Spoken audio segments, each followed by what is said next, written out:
You ask Tiger to solve. This deals with linear equations with one unknown.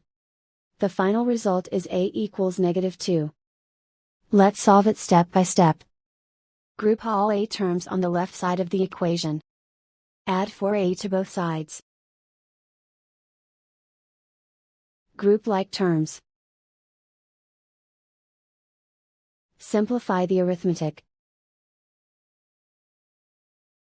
Group like terms. Simplify the arithmetic. Group all constants on the right side of the equation. Subtract 41 from both sides. Simplify the arithmetic.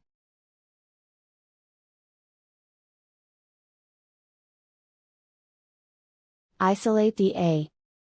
Divide both sides by 7. Simplify the fraction.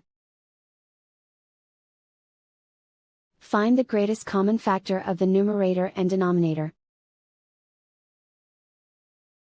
Factor out and cancel the greatest common factor.